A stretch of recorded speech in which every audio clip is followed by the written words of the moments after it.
10 మంది ఫిరాయింపు ఎమ్మెల్యేలకు నోటీసులు జారీ చేసిన హైకోర్టు. పార్టీ మార్పుపైన వివరణతో కూడిన అఫిడవిట్ సమర్పించాలని ఆదేశం. 4 వారాలు డెడ్లైన్. కేఏ పాల్ పిటిషన్పై సీజే బెంచ్ విచారణ. సో కేఏ పాల్ గారి పిటిషన్ మీద ఎంక్వైరీ జరుగుతున్నది. బీఆర్ఎస్ నుంచి కాంగ్రెస్లో చేరిన 10 మంది ఎమ్మెల్యేలకు సోమవారం హైకోర్టు నోటీసులు జారీ చేసింది. పార్టీ మార్పుపైన 4 వారాల్లోగా వివరణతో కూడిన అఫిడవిట్ దాఖలు చేయాలని ఆదేశించింది. ప్రజాశాంతి పార్టీ అధ్యక్షుడు కేఏ పాల్ దాఖలు చేసిన పిటిషన్ పైన చీఫ్ జస్టిస్ నేతృత్వంలోని బెంచ్ విచారణ చేపట్టింది. పార్టీ ఇన్ పర్సన్గా హాజరైన కేఏ పాల్ పార్టీ ఫిరాయింపు చట్టం మేరకు వారిని డిస్క్వాలిఫై చేయాలని కోరారు. 1975 జూన్ 12వ తేదీన అలహాబాద్ హైకోర్టు ఇచ్చిన తీర్పును విచారణ సందర్భంగా ఆయన ప్రస్తావించారు. వారు ప్రభుత్వం నుంచి తీసుకుంటున్న వేతనాలు, అలవెన్స్లను వాడుకోకుండా ఆదేశాలు ఇవ్వాలన్నారు. కేంద్ర ఎన్నికల కమిషన్, అసెంబ్లీ స్పీకర్ సైతం ఎలాంటి చర్యలు తీసుకోలేదనే అంశాన్ని సైతం ఆయన ప్రస్తావించారు. 10 మంది పార్టీ మార్పు విషయంలో కేఏ పాల్ తన పిటిషన్లో లేవనెత్తిన అంశాలు, వాదనల సందర్భంగా ప్రస్తావించిన వివరాలను పరిగణలోకి తీసుకున్న సీజే బెంచ్ ఆ 10 మంది ఎమ్మెల్యేలకు నోటీసులు జారీ చేసింది. ఎవరు? దానం నాగేందర్తో మొదలు పెడితే చివరి వరకు చేరిన 10 మంది ఎమ్మెల్యేలు. కానీ ఇక్కడ ఒక పాయింట్ ఉన్నది. మరి ఇప్పుడు ఏం చెప్తారు? పిఎస్సి కమిటీ చైర్మన్గా మొన్న అరికెపూడి గాంధీని నియమించిన సమయంలో బీఆర్ఎస్ వర్సెస్ కాంగ్రెస్గా ఫైట్ నడిచినప్పుడు నేను కాంగ్రెస్లోకి పోలేదు, నాకు దేవుని కండువా కప్పిండు రేవంత్ రెడ్డి అని అరికెపూడి గాంధీ అన్నాడు. ఇప్పుడు ఇక్కడ ఎవిడెన్స్ దొరికిన వాళ్ళు ఎంతమంది? ఎవిడెన్స్ దొరికిన వాళ్ళు ఒక్క దానం నాగేందర్ మాత్రం టెక్నికల్ ఎవిడెన్స్తో కనిపిస్తున్నాడు. ఎందుకు? ఆయన బీఆర్ఎస్ నుంచి గెలిచిన ఎమ్మెల్యే కాంగ్రెస్లోకి పోయిండు, కాంగ్రెస్ బీఫామ్ మీద మళ్ళీ ఎంపీగా పోటీ చేసిండు. సో ఆయన పార్టీ మారిండు అన్నది చాలా క్లియర్ ఎవిడెన్స్ ఉన్నది. మరి మిగతా వాళ్ళకి అవకాశం, మరి వీళ్ళు గతంలో ఏదైనా అసెంబ్లీలో విప్ ఏదైనా జారీ చేసి వాళ్ళు ఓటేయకపోతే అక్కడ ఏమైనా దొరికే అవకాశం ఉంటుండే, కానీ ఆ పరిస్థితి ఇంకా రాలే. ఇప్పుడు అరికెపూడి గాంధీ చెప్పినట్టే మిగతా వాళ్ళు కూడా మేము కాంగ్రెస్లో చేరలేదు అని చెప్తే ఎట్లా ఉంటుంది? అలాగే చెప్పే అవకాశం ఉందా?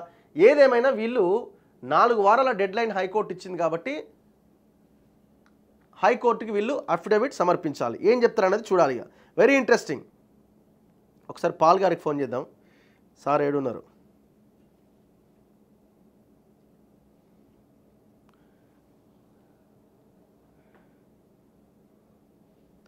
Doctor K A Paul spill in TS high court sir message పెట్టిండు. High court one today order about the 10 BRS MLAs join Congress party.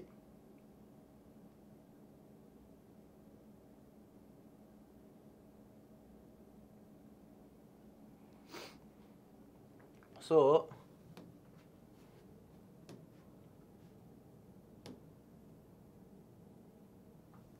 అయ్యో ఇది order copy. High court for the state of Telangana Hyderabad writ petition PIL ప్రజా ప్రయోజన వ్యాజ్యం 32615 of 2024. Doctor K A Paul, Kilari Anand Paul, party in person. The writ petition has been filed as public interest litigation. The petitioner claims to be a president of political party, namely Praja Shanti Party.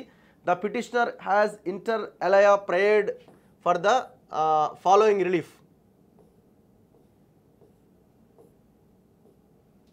Declare the respondents including Danam Nagendar disqualified from their position as MLAs under the provisions of the 10th schedule of the Indian Constitution and the Representation of the People Act 1951.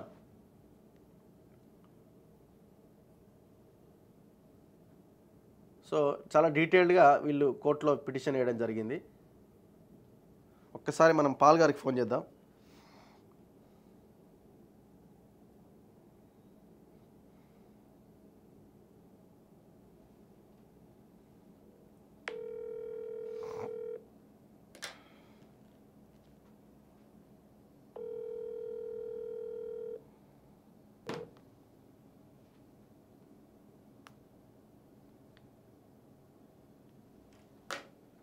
Ring అవుతున్నది but lift చేయట్లేదు. చలో next వార్త. మనం ఒకటే ఇక్కడ point మనం చాలా క్లియర్గా ఒక నిర్ణయం, మనం ఒక విధానంతో మనం ఉండాలి. ఎవడు పార్టీ మారినా వాళ్ళని బర్తరఫ్ చేయాల్సిందే. 10 మంది పార్టీ మారారు, 10 మంది ఎలక్షన్స్కి సిద్ధపడాల్సింది. అసలు ఎలక్షన్స్ జరగడం అన్నదే మీరు తప్పు చేసినట్టు. ఎందుకు ఎలక్షన్ జరగాల? నీకు ఒక పార్టీలోకి నువ్వు పార్టీ ఎమ్మెల్యేగా ఉండాలని ప్రజలు డిసైడ్ అయిన తర్వాత ఆ పార్టీలో ఉండాల్సిందే. అపోజిషన్లో కూర్చొని గవర్నమెంట్ని క్వశ్చన్ చేయి, నీకేం కావాలా, నీ కబ్జాలు, నీ నీ నీ దోపిడీ ఇవన్నీ పోవాలంటే అధికార పార్టీలోకి రావాలా. అందుకే ఇట్లాంటి వాళ్ళని మళ్ళీ మళ్ళీ మనం గెలిపించడం వల్లనే ఈ పరిస్థితి వస్తున్నది. మనం ఆలోచించాల్సిన అవసరం ఉన్నది.